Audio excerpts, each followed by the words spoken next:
Hello students, my name is Manju Saraswat and again I am here with next topic, the age of revolution 1830 से लेकर 1848.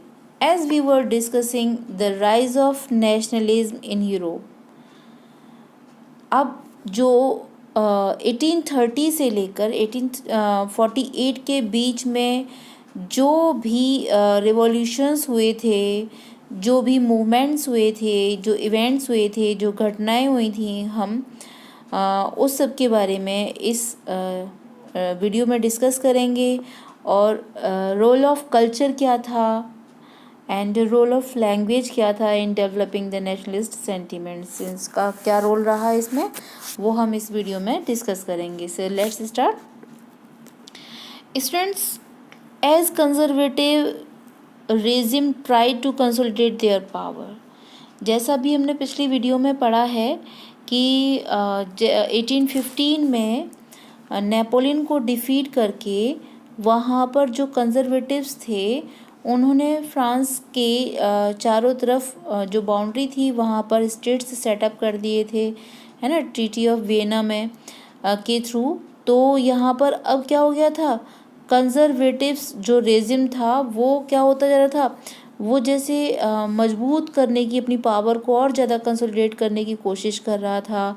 वहीं दूसरी तरफ liberalism और जो नेशनलिज्म बढ़ती जा रही थी, लिबरलिज्म और नेशनलिज्म जो बढ़ती जा रही थी, उसको बहुत सारे क्षेत्रों में, यूरोप के बहुत सारे रीजन्स में रिवॉल्यूशन से जोड़कर देखा जा रहा था। जैसे ऐसे कौन कौन से स्टेट्स थे, कंट्रीज थे, Italian and German states, the provinces of Ottoman empire, Ireland, Poland, ये यूरोप के वो जगह हैं जहाँ पर कि जो लिबरलिज्म और नेशनलिज्म की जो फीलिंग थी उसको रिवॉल्यूशन से जोड़कर देखा जा रहा था।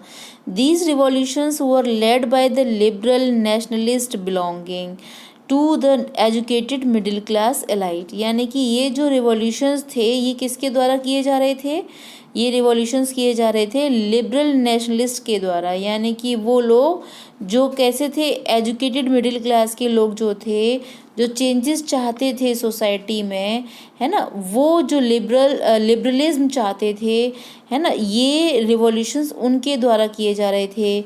और इन मिडिल क्लास के लोगों में कौन कौन से लोग थे, प्रोफेशनल्स, जो प्रोफेसर्स थे वो थे, स्कूल टीचर्स थे, क्लर्क्स थे, है ना, और member of commercial middle class. member of commercial middle class means the people they involve in industries.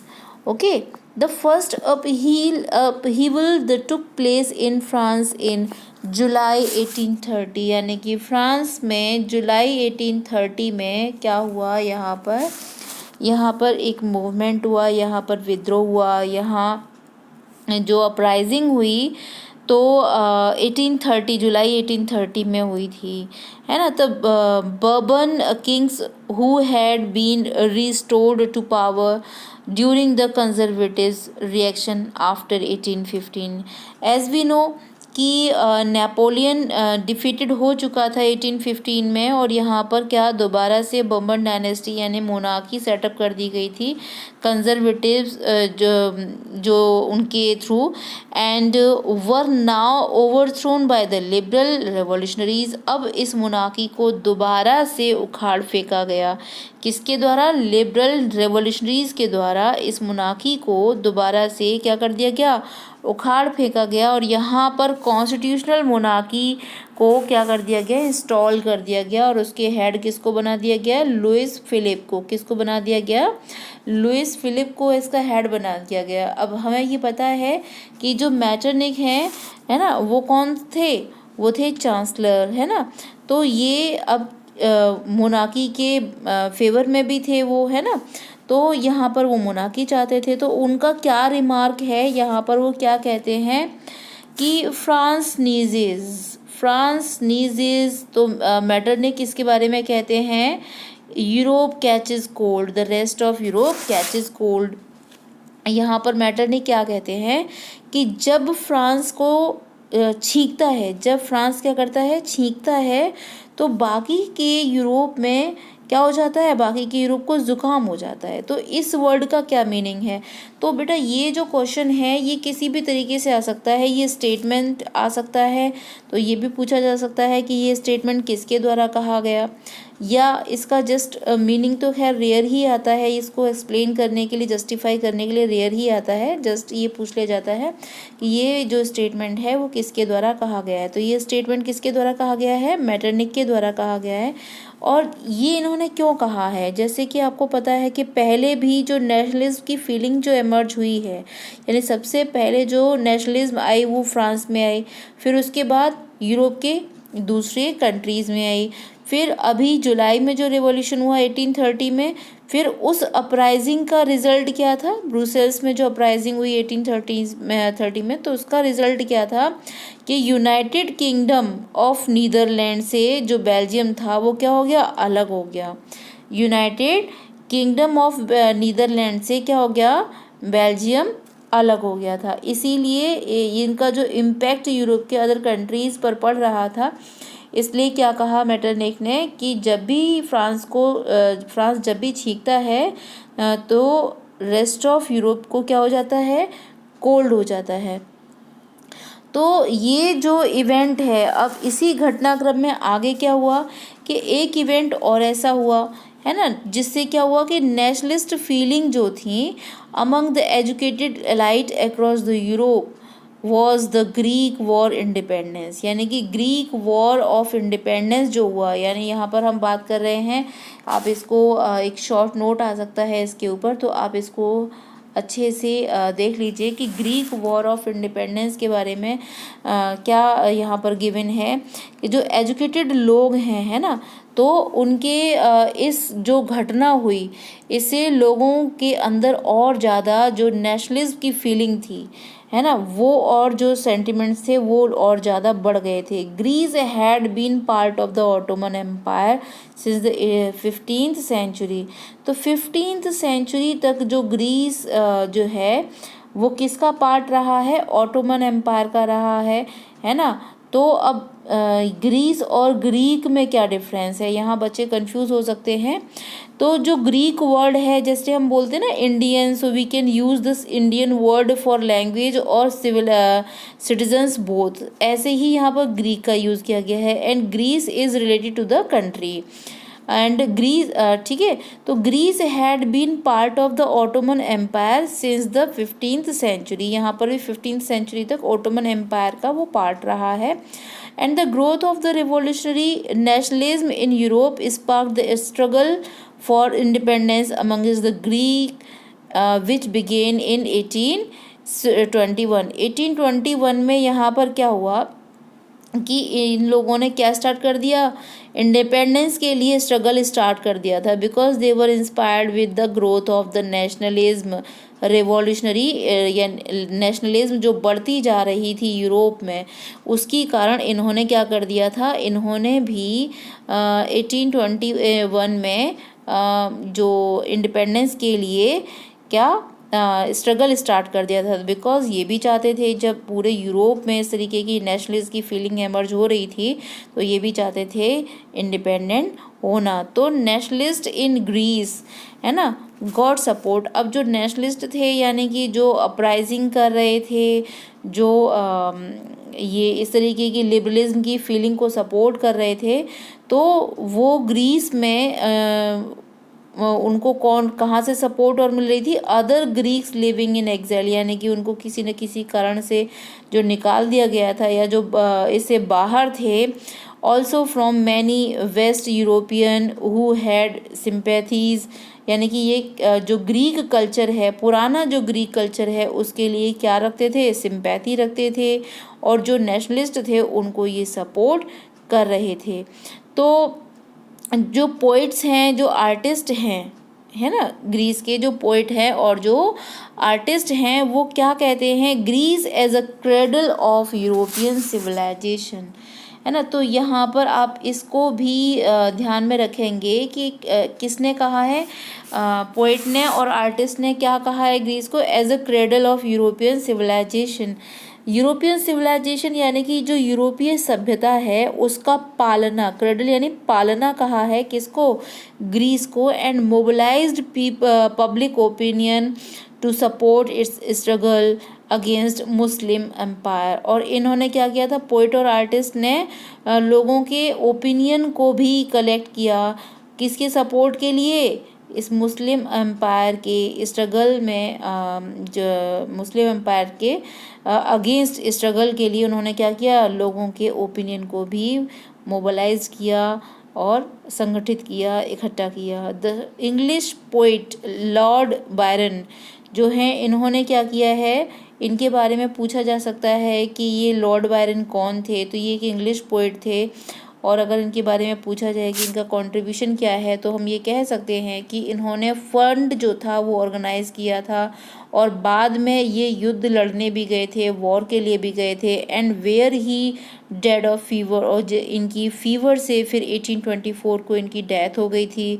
Finally जो इम्पोर्टेंट यहाँ पर ट्रीटी है आप उसको देख लीजिए, ट्रीटी ऑफ कॉन्स्टेंटिनोपल, ये 1832 में हुई थी, और इस ट्रीटी के थ्रू ही ग्रीस को इंडिपेंडेंट नेशन जो है डिक्लेयर कर दिया गया। और ये ट्रीटी किसके बीच में हुई थी, ये ट्रीटी हुई थी ग्रेट पावर्स, रशिया, ब्रिटेन, है ना, और ये ऑस्ट्रिया प्रूशिया जो थे, इनके ये वन साइड थे, और एक साइड क्या था, जो तुर्की थे, यानी कि ये जो ऑटोमन एम्पायर था, इनके बीच में ये जो ट्रीटी हुई थी, ये जो संधि अलायंस जो हुई थी, इसके थ्रू ग्रीस जो था अब एक इंडिपेंडेंस नेशन बन चुका था।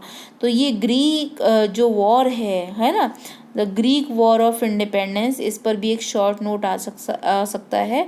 तो ये इसमें बहुत छोटे से पॉइंट दिए हुए हैं, आई थिंक आप लोगों को ये बहुत अच्छे से तैयार भी हो चुका होगा कि ग्रीक वॉर जो हुआ है, इसमें यहाँ पर जो एग्ज़ाइल यानी कि जो बाहर जो लोग थे, जिनको किसी भी कारण से एग्ज़ाइल कर दिया गया था, निकाल दिया गया था, ग्रीक से बाहर के लोग जो थे, उन्होंने भी इसको सपोर्ट किया है। और पोइट और आर्टिस्ट ने ग्रीस को क्रेडल कहा है यूरोपियन सिविलाइजेशन का। और यहाँ पे लॉर्ड बायरन का भी आप एग्जांपल दे सकते हैं, है ना। तो इस तरीके से ये जो छोटे छोटे से जो इवेंट्स हुए हैं, ये जो मूवमेंट्स हुए हैं, और इन्होंने लोगों के बीच में किस तरीके से नेशनलिज्म को स्प्रेड करने की कोशिश की है, वो हम आगे भी देखेंगे कि क्या क्या और इस तरीके के एग्जाम्पल्स रहे हैं।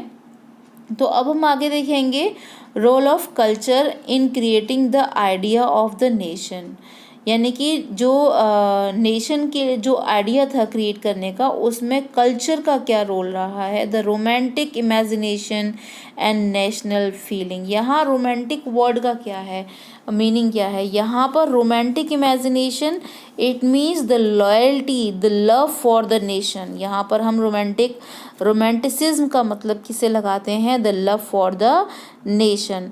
The development of the nationalism did not come about only through war.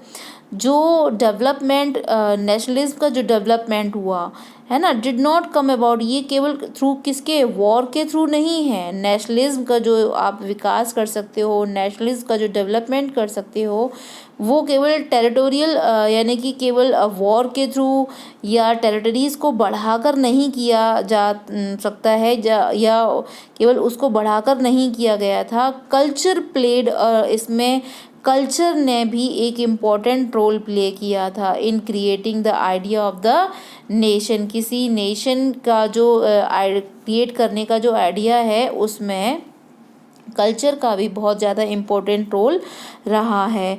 जैसे art and poetry, stories, music, इन सभी ने लोगों के अंदर, है ना, नेशनलिस्ट फीलिंग को एक्सप्रेस करने में हेल्प की है। स्टोरीज़ के थ्रू, पोएट्री के थ्रू, म्यूज़िक के थ्रू, है ना, नेशनलिस्ट जो फीलिंग है उसको एक्सप्रेस करने में हेल्प की है। अभी देखेंगे जैसे कि रोमांटिसिज्म की हम जैसे बात कर रहे हैं, a cultural movement which sought to develop a particular form of the nationalist sentiment. तो ये क्या है, ये रोमांटिसिज्म क्या है, ये एक कल्चरल मूवमेंट है। एक कल्चरल मूवमेंट है जो एक अलग तरीके की particular form of nationalist sentiment को जन्म देता है या उसका विकास करता है।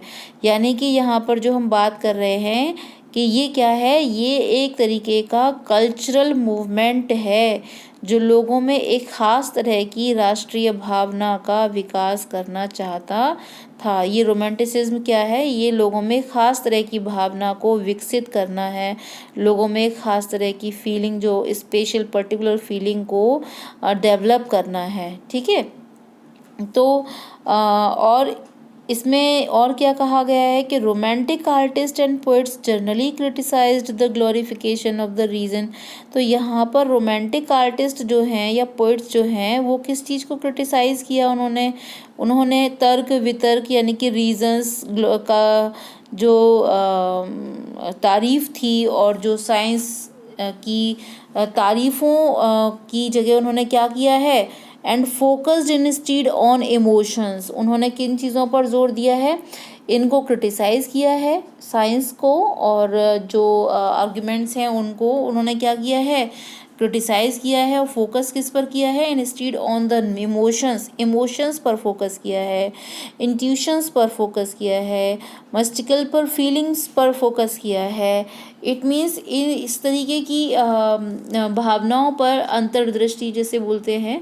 इसका मतलब क्या है कि इसको इंट्यूशंस को हम, इमोशंस तो आप जानते ही हैं किसे कहते हैं, इंट्यूशंस यानी कि जो अंतर से जो फीलिंग आती है वो, और जो मिस्टिकल चीज़ें यानी कि आपको पता ही है थोड़ा सा रहस्यमयी फीलिंग्स जो होती हैं, इन सब पर फोकस किया था। किसने, पोइट्स ने। Their efforts was to create a sense of shared.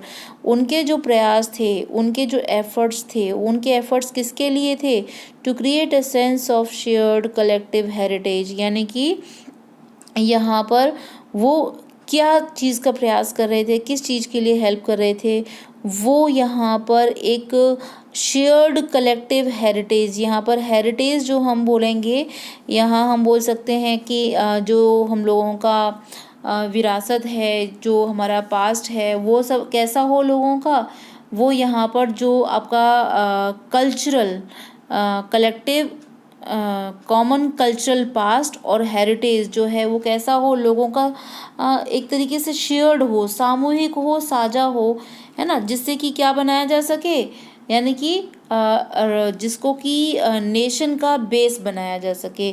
Other romantic such as the German philosopher John Gottfried जो हैं, ये इन्होंने, ये जो पिक्चर आपको दिखाई दे रही है, इन्होंने क्या किया था कि Herder claimed that true German culture was to be discovered. इन्होंने जर्मन गॉटफ्राइड ने क्या किया है, यहाँ पर क्लेम किया है कि बेटा, एक तो इस चीज़ को ध्यान रखना कि एक तो ये सेंटेंस आ सकता है कि German culture was to discovered among the common people. Common people को यहाँ क्या कहा गया है, दासवोक कहा गया है। कॉमन पीपल को क्या कहा गया है, दासवोक, याद रखिएगा। और किसने कहा है कि ट्रू जर्मन कल्चर जो है कॉमन पीपल के बीच में देखने को मिलता है, ये कहा है जॉन गॉटफ्राइड ने।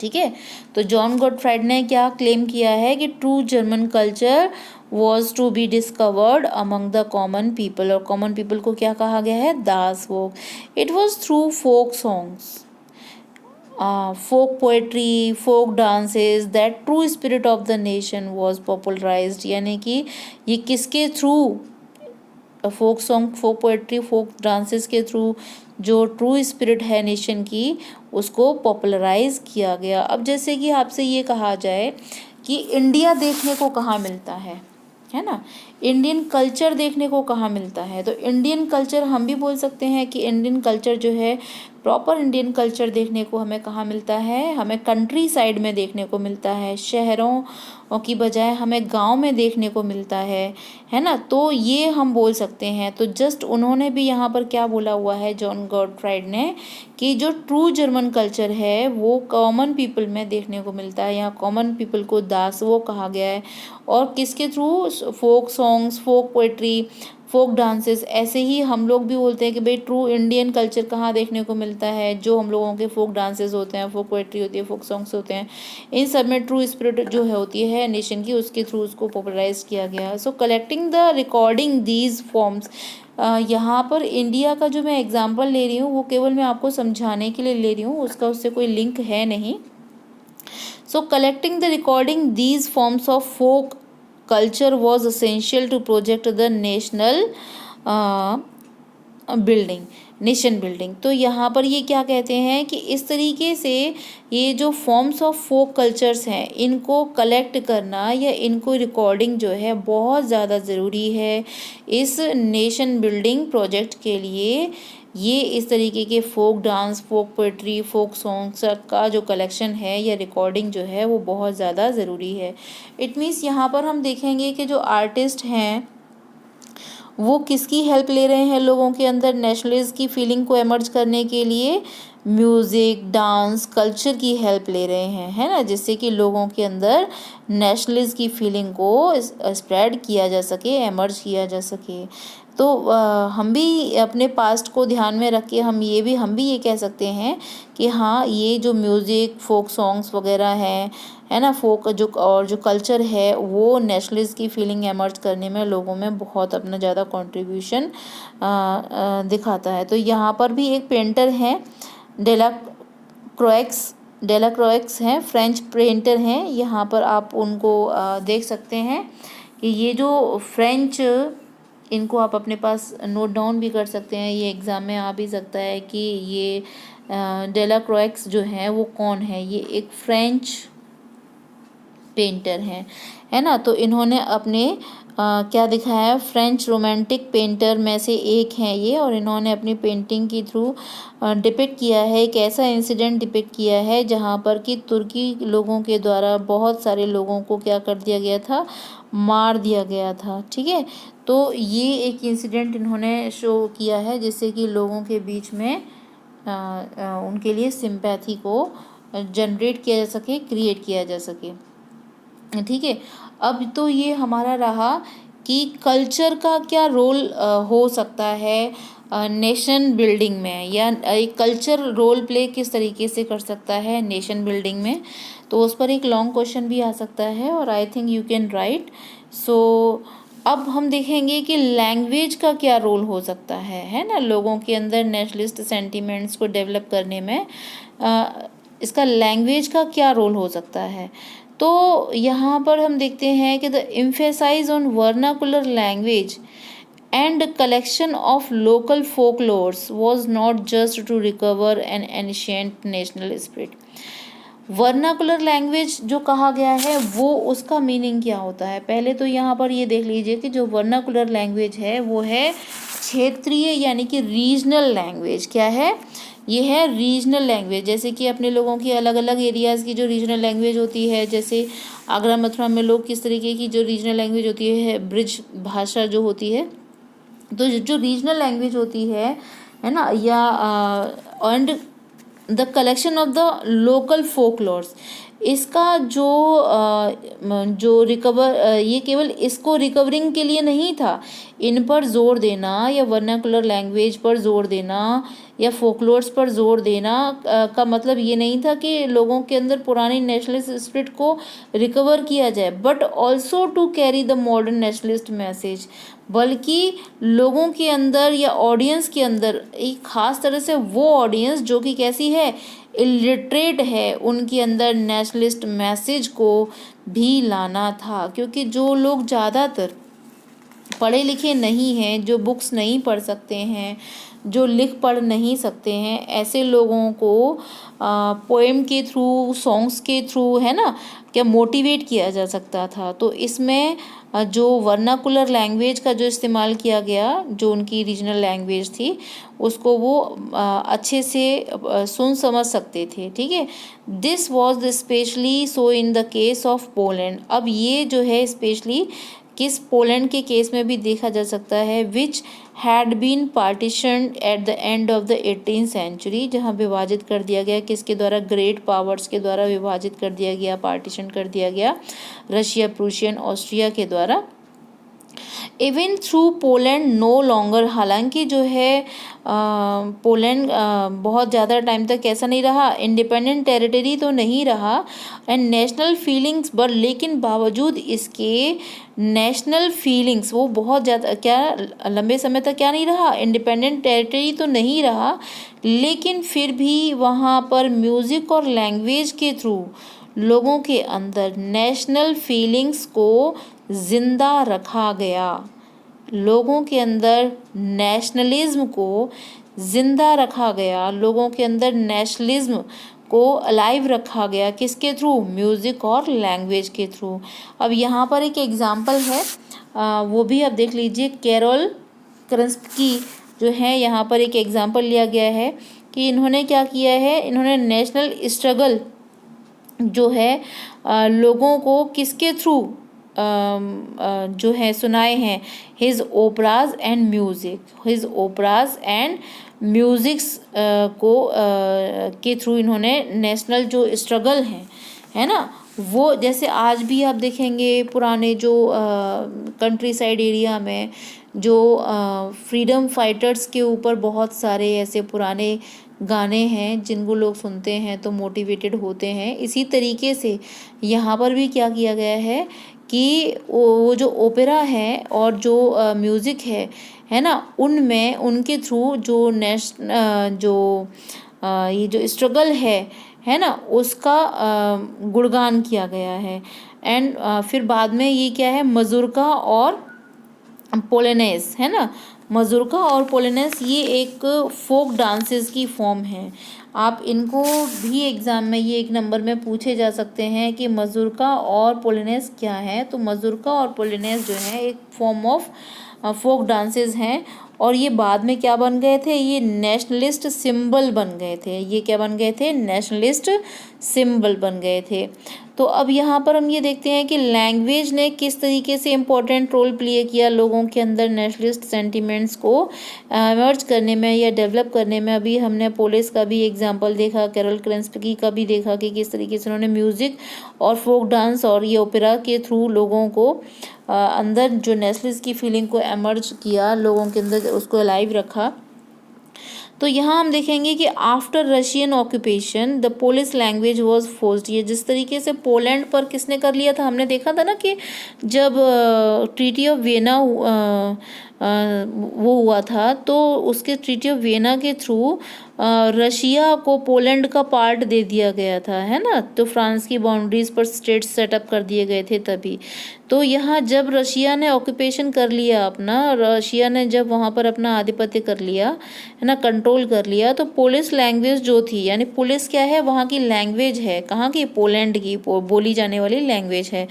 तो सबसे पहले जो भी टेरिटरी को कंट्रोल करता था तो वहाँ पर सबसे पहले उनका वहाँ की लैंग्वेज के ऊपर अटैक करना होता था, है ना। तो लैंग्वेज जो थी वहाँ से वो हटा दी गई, उनके स्कूल्स से भी हटा दी गई। पोलिश लैंग्वेज जो थी वो स्कूल से भी हटा दी गई पोलैंड के। And the Russian language was imposed everywhere, और सभी जगह रशियन लैंग्वेज को इम्पोज कर दिया गया। इन 1831 में एक आर्म रेबिलियन भी हुआ था, आर्म का जो विद्रोह हुआ था आर्मी के द्वारा रशियन के खिलाफ। तो उसको भी क्या कर दिया गया, उसको भी दबा दिया गया था। तो इस सब के बाद क्या हुआ कि बहुत सारे लोग जो थे, many members of the clergy in Poland began to use language. तो बहुत सारे लोग जो थे क्लर्जी के पोलैंड में, उन्होंने जो पोलिश लैंग्वेज है या जो उनकी रीजनल लैंग्वेज थी उसका इस्तेमाल, यानी लैंग्वेज का इस्तेमाल उन्होंने एज अ वेपन करना शुरू कर दिया। एज अ वेपन का मतलब क्या होता है, यानी कि हथियार के तौर पे, यानी जिस काम के लिए आपसे मना किया जा रहा है ना, और जो आपका क्या है प्रोहिबिटेड है, आप उसी का इस्तेमाल क्या कर रहे हैं, नेशनल रेसिस्टेंस के लिए कर रहे हैं, विद्रोह के लिए कर रहे हैं। तो police was used for the church gathering. जब भी यहाँ पर क्या होता था, सभाएं होती थी, चर्च में इकट्ठा होते थे, तो जो रिलीजियस इंस्ट्रक्शंस दिए जाते हैं या उपदेश दिए जाते थे वो पुलिस लैंग्वेज में ही दिए जाते थे। रिजल्ट क्या हुआ कि बहुत ज़्यादा संख्या में जो प्रीस्ट और बिशप्स जो होते हैं, यानी कि जैसे हम लोगों में पुजारी होते हैं ना, तो ऐसे प्रीस्ट और बिशप्स जो होते हैं उन सबको उठा के कहाँ डाल दिया गया, जेल में डाल दिया गया या फिर साइबेरिया भेज दिया गया रशियन अथॉरिटीज़ के द्वारा as a punishment for their refusal to preach in the Russian, यानी कि प्रीच यानी कि रशियन में उपदेश देने से मना करने की वजह से, रशियन में प्रीच यानी उपदेश देने से रिफ्यूज़ कर दिया था, मना कर देने की वजह से इनको कहाँ भेज दिया गया, साइबेरिया। साइबेरिया एक जो है बहुत ज़्यादा कोल्डेस्ट प्लेस है इन नॉर्दर्न ऑफ एशिया। तो यहाँ पर इनको एज अ पनिशमेंट क्या कर दिया गया, भेज दिया गया। And the use of the Polish came to be seen as a symbol of the struggle against the Russian dominance. और यहाँ पर जो पुलिस लैंग्वेज का जो यूज़ हुआ है वो किसके खिलाफ, जो रशियन डोमिनेंस है, रशियन डोमिनेंस के खिलाफ किसका यूज़ किया गया, जो स्ट्रगल में ये जो है पुलिस लैंग्वेज का यूज़ किया गया। तो ये एक प्रतीक, एक सिंबल के तौर पे किया गया, ठीक है, यानी कि ये भी एक नेशनल सिंबल के तौर पर देखी जाने लगी जो पुलिस लैंग्वेज है। तो अभी हमने यहाँ पर इस यूनिट में देखा है कि लैंग्वेज और कल्चर ने किस तरीके से नेशनलिस्ट सेंटीमेंट्स को डेवलप करने में और नेशन बिल्डिंग में किस तरीके से लैंग्वेज और कल्चर ने हेल्प की, ठीक है। तो एज ऑफ रेवोल्यूशन में अभी 1830 में जो पार्ट है उसमें हम पढ़ेंगे कि hunger, hardship and popular revolt के बारे में पढ़ेंगे। किसके बारे में पढ़ेंगे, hunger, hardship and popular revolt के बारे में। So watch in next video, so and subscribe this channel please. Thanks for watching.